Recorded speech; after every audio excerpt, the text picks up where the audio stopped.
I'm Melinda Colettos, my husband Phil Griffin. Together we're Professor Chef and we teach you how to play with your food. So tonight we are going to make a bread pudding with a strawberry compote. Right, so we're going to start off with the strawberry compote. That's going to take the longest, well, we need to get that going. So in here we have strawberries that we sliced up. To that we are going to add some brown sugar and some white sugar. Why do you add brown and white? I like the flavor of brown. It gives it a better flavor base. Why don't you add just all brown? Because it just would have been a little bit too much. strong. Okay. And we need a little bit of liquid. This is some rum.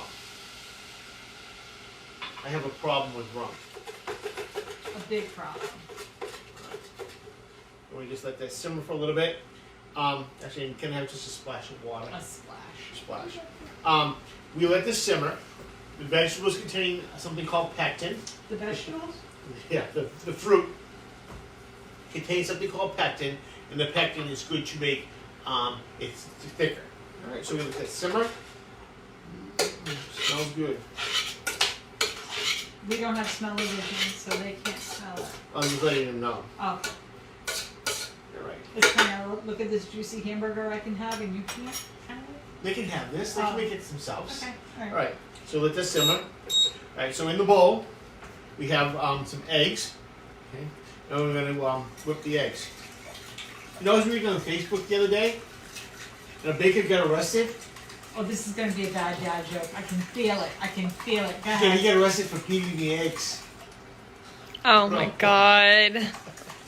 And the Pillsbury Doughboy died of a yeast infection? Have you heard one? Anyway. At least my jokes are clean. All right. We're going to add some heavy cream. Just a little bit. A little bit of heavy cream. Just a little bit. And then we're going to add brown sugar to this one. We're adding brown sugar because it gives a nice flavor base. In this one, we're going to use all of it because it's not going to overpower the sweetness of the other ones would overpower the sweetness of the strawberries. Yeah. All right. Mix it all together. And we're mixing this together first because we want it all nice and combined. All right, so that looks really good. And basically, all this is a simple custard.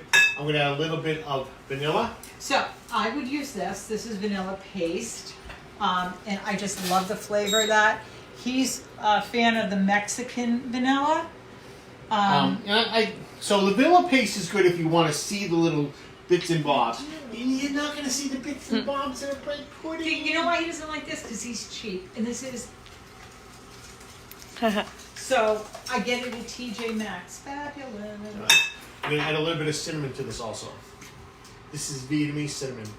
Really nice stuff. And we buy all of our spices. And why do I talk about that too? We buy them all from Penzies. It's mostly online. They do have a few brick and mortars, but none close to Rhode Island where we are.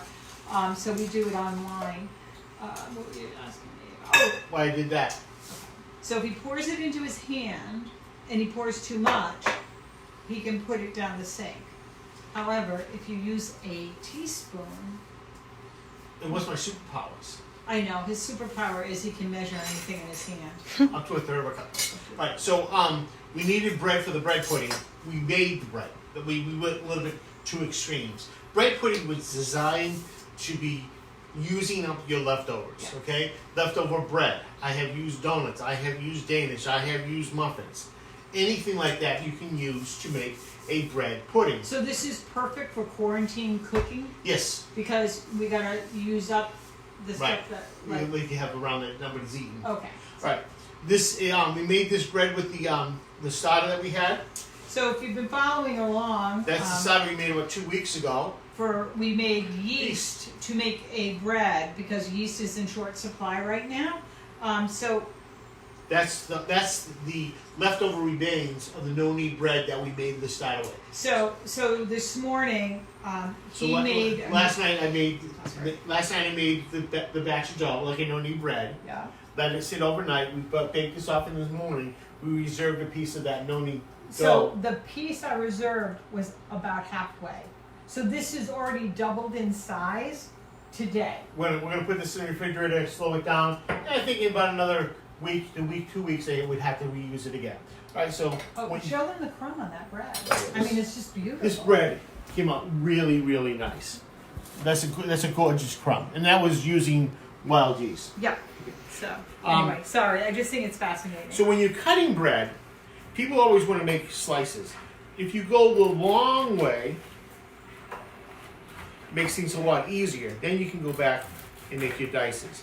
Now with bread pudding, we're using relatively fresh bread, so it's not as bad. But if you're using stale, old stuff, what you want to do is you need to let that soak up in the custard mix. So bread pudding is one of those things that before you start to bake it, you need to get it going a little bit sooner. Let it sit on the counter for a half hour, 45 minutes, Yeah. even up to an hour. All right, so we're gonna put all this in here. We are not adding any raisins to this. If we were adding any dried fruit, we would reconstitute that with some sort of liquid. You know, Mostly booze. yeah, a whiskey if we were making a whiskey sauce, rum if we're making something with rum. So Okay, so you can give that a good zhuzh. So we'll just let this sit for maybe we're gonna sit for about a half hour. Alright. Okay. Now, my wife and I don't agree on anything. If anybody's ever had a class with us, so if we were putting fruit in, she would make sure the fruit went in, mixed in between. Because what can happen is, if you put it in now and it gets to the bottom, when you pour it in there, it gets to the bottom of it. So the fruit is always going to be at the bottom of whatever you're making. So you should mix it in between when you're working with it. Well, you didn't quite hit the mark on All right. Well, just finish explaining. And So, be happy. well, if we had fruit in this, I would put a layer of the bread and custard. Then I would put the dried fruit, and then I would put it on top. And the reason that I do that is because if you've ever had bread pudding with raisins, and they're on the top, they burn, and I don't like the way they taste. So, I save everybody from horrible raisins. All right. Pour a little bit more. All right. So we have some bread pudding that we made up ahead of time. We have a swap out, or what they call a stunt double. Whoa. We almost didn't have everything. There you go. All right. So that's some bread pudding that we made up a little bit earlier.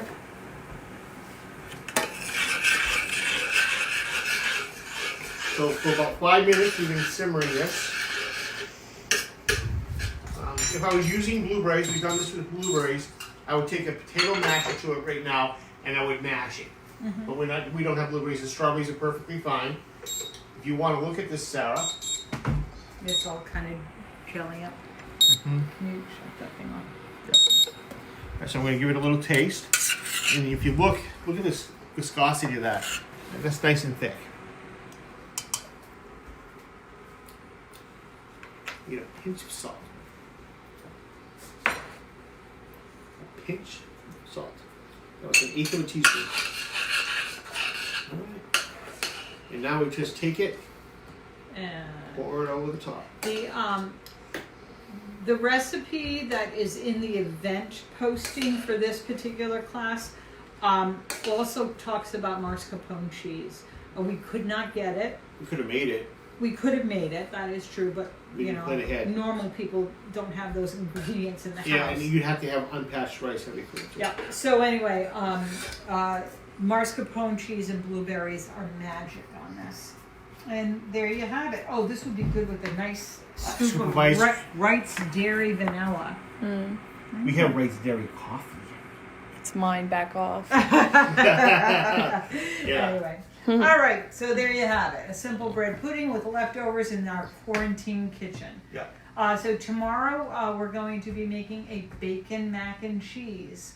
And you're going to want to tune in for that one because the only thing better than mac and cheese is bacon mac and cheese. She doesn't give me any compliments. Oh, this is... This one you do yeah, compliment me yeah, on. it's pretty good. So anyway, so till tomorrow. See you live at 5. Bye-bye. Adios, amigos.